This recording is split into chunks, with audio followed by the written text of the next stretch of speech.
Assalamualaikum warahmatullahi wabarakatuh. Kami dari kelompok 5 akan membacakan hasil diskusi kami, yaitu mengenai perencanaan bisnis dengan judul Risoles Gulung Crispy, yang beranggotakan Irma Sita, Hilda Monika, Mutiara Rosiana, dan Ratna Angeli. Saya Mutiara Rosiana sebagai moderator, Hilda Monika sebagai pemateri pertama, Ratna Angeli sebagai pemateri kedua, dan Irma Sita sebagai pemateri ketiga. Baiklah, untuk materi pertama akan dibacakan oleh Hilda Monika. Kepada Hilda Monika dipersilakan. Kata kuliner tidak asing di telinga masyarakat Indonesia. Banyak orang yang memanfaatkan kuliner makanan ini menjadi sebuah bisnis. Berbagai jenis makanan di Indonesia sangat banyak, mulai dari makanan tradisional hingga makanan modern. Banyak jenis makanan yang dimodifikasi dalam bentuk dan rasa yang berbeda sebagai inovasi bisnis. Salah satunya adalah risoles. Risoles merupakan salah satu jenis makanan yang disukai oleh banyak orang. Risoles menjadi salah satu makanan berminyak yang memiliki cita rasa yang lezat.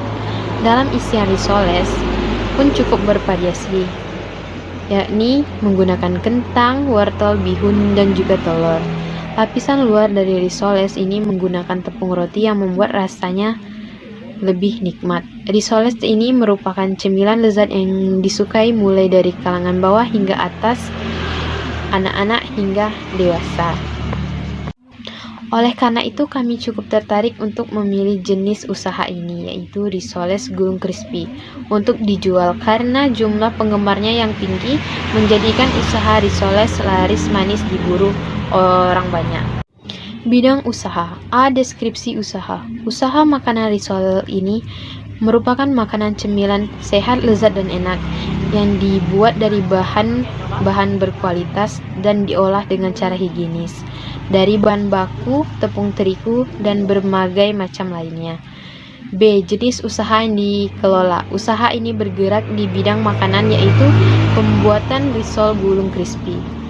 C. Jenis usaha yang direncanakan. Kelompok kami membuat usaha ini di bidang makanan, yaitu pembuatan risol. D. Visi dan misi. Adapun visi dan misi usaha kami yaitu risol gulung crispy sebagai usaha makanan yang berbeda yang memiliki cita rasa yang menarik dan lezat, dan harga yang terjangkau. Misi menciptakan dan menambahkan inovasi dalam varian rasa, selalu memberikan kepuasan kepada konsumen dan memberikan harga terjangkau dengan rasa yang lezat. Identifikasi usaha. Nama usaha Risol Gulung Crispy. Pemilik usaha kelompok 5, alamat usaha Jalan Tanjung Ampalu, Pal 9, Koto Tuo, Tanjung Nagari Tanjung, Kabupaten Sijunjung, Sumatera Barat. Tujuan pendirian usaha ini antara lain, yang pertama, tujuan jangka panjang. Setelah usaha saya berhasil meningkat dan mendapatkan pelanggan, saya akan lebih meningkatkan mutu dan kualitas dari usaha saya ini. Kami akan membuka beberapa cabang untuk usaha Risoles Gulung Crispy ini. Dan saya akan membangun jaringan dengan pabrik bahan baku maupun toko bahan baku agar kami dapat dengan mudah untuk mendapatkan bahan baku agar usaha kami ini tidak mengalami kendala ataupun dalam penyediaan bahan baku. Yang kedua, tujuan jangka menengah. Menjaga usaha Risoles Gulung Crispy agar tetap dapat bersaing dengan pengusaha yang menghasilkan produk dari bahan dasar tepung, membina hubungan atau relasi dengan pihak-pihak yang berkaitan langsung maupun tidak langsung, menciptakan inovasi dalam pemasaran.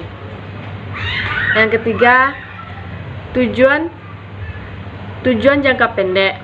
Menarik minat pelanggan agar tertarik dengan produk Risoles Gulung Crispy yang saya tawarkan. Membangun kondisi finansial untuk investasi masa depan, menciptakan suasana tempat produksi risoles gulung crispy yang bersih dan nyaman, memaksimalkan bentuk dan jenis layanan untuk membentukkan image perusahaan yang lebih kuat. Adapun manfaat dari produk ini adalah sebagai berikut. Yang pertama, masyarakat atau konsumen risoles gulung crispy akan memenuhi kebutuhan cemilan konsumen saat lapar. Saat santai bersama keluarga, risoles sangat enak dan nikmat serta dapat mengenjal perut konsumen sebelum makan makanan pokok. Yang kedua, distributor. Akan menambah usaha distributor saat usaha sudah maju dan besar karena akan membutuhkan distribusi yang banyak. Yang ketiga, pemasok bahan. Pemasok bahan akan mendapatkan langganan yang banyak sehingga memicu meningkatnya kesejahteraan ekonomi. Risoles Gulung Crispy adalah usaha industri rumahan yang berlokasi di Jalan Tanjung Ampalu, Pal 11, Kota Tua Tanjung, Sijunjung, Sumatera Barat. Penjualan risoles Gulung Crispy menggunakan media sosial, pemasaran, promosi secara online dan offline untuk menarik pelanggan mencoba produk ini. Risoles ini terbuat dari bahan besar terigu dan telur sebagai berikut, dan diisi berbagai macam rasa yang terbuat dari wortel, kentang, bihun, dan telur.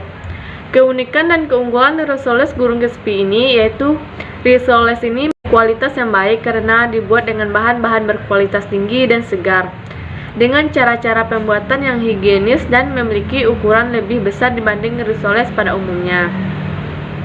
Alat dan bahan produksi. Yang pertama, alat atau teknologi, teflon, etalase atau gerobak, kompor dan gas, wajan, telenan, kursi, pisau, wadah, kemasan atau mika kecil, sendok, nampan atau sarbet, meja, piring, saringan, dan peralatan tambahan lainnya. Sedangkan bahan kulit risoles yaitu tepung terigu, air, telur, garam, minyak, mentega. Dan bahan isi risolesnya yaitu wortel, kentang, bihun, seledri, garam, merica, minyak, bawang putih, bawang merah, tepung panir. Baiklah, selanjutnya saya Irma Sita akan melanjutkan pembahasan mengenai cara membuat isi risoles. Yang pertama, potong wortel dan kentang yang telah dikupas menjadi dadu kecil. Kemudian seduh bihun dengan air panas. Ketiga, haluskan bawang merah dan bawang putih. Yang keempat, masukkan potong wortel dan kentang, bihun, dan tumis kembali. Yang kelima, tumis semua bahan, aduk hingga rata beraroma harum.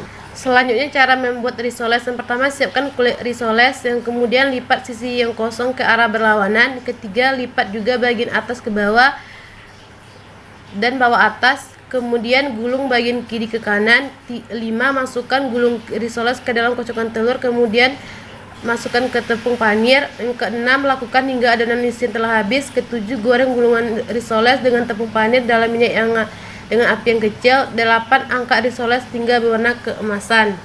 Kemudian kita akan membahas bagaimana aspek pemasaran. Pertama, ada segmentasi pasar yang terdiri dari segmentasi geografis, yaitu tentang daerah sekitar Kota Tua Tanjung. Yang kedua, ada segmentasi demografi, itu berdasarkan konsumsi atau yang dinikmati oleh berbagai kalangan dari anak-anak hingga orang dewasa. Yang ketiga, ada segmentasi psikografi, yaitu segmentasi ini bagi remaja untuk cemilan sehari-hari yang unik dan nikmat. Kemudian kita akan membahas tentang targeting, yaitu target pasar utama yang saya tuju untuk usaha ini adalah kalangan masyarakat setempat, sekolah, anak-anak, dan warung kecil. Kemudian ada positioning, yaitu produknya yang mudah dikenal oleh masyarakat, harus berinovasi dengan cara menambahkan sesuatu yang baru. Kemudian kita akan membahas tentang strategi pemasaran terhadap pesaing. Yang pertama ada produk, yaitu produk yang saya jual di sini itu berupa risoles Gulung Crispy. Yang kedua ada plaza tempatnya yaitu di Jalan Tanjung Ampalu, Pal 11, Kota Tua Tanjung. Dan yang ketiga ada price atau harga, yang harganya ditawarkan berkisar 5.000 per kemasan. Selanjutnya ada promosi. Promosi di sini adalah dibagi lagi menjadi 3 bagian, itu periklanan yang menggunakan media sosial seperti Instagram, Line, Twitter, Facebook, dan WA. Kemudian ada penjual personal, yaitu dilakukan oleh keluarga, teman, kerabat dekat ataupun masyarakat sekitar. Dan yang ketiga ada promosi penjualan, yaitu dengan memberikan potongan harga atau diskon. Kemudian untuk harga jual rata per produk itu adalah 1.000. Kemudian harga risoles per kotaknya adalah 6.000 dengan isi 7 buah. Jadi dapat kita ketahui bahwa prediksi arus kasnya itu target penjualan 30 kotak per hari. Jadi kesimpulan dari materi ini yaitu dapat disimpulkan bahwasannya usaha risoles gulung ini merupakan salah satu usaha yang mempunyai potensi bagus dan cemerlang. Untuk peluang usahanya juga masih terbuka lebar meskipun mempunyai daya saing yang sangat tinggi pada saat ini. Sekian diskusi dari kami. Jika ada kesalahan kami mohon maaf. Assalamualaikum warahmatullahi wabarakatuh.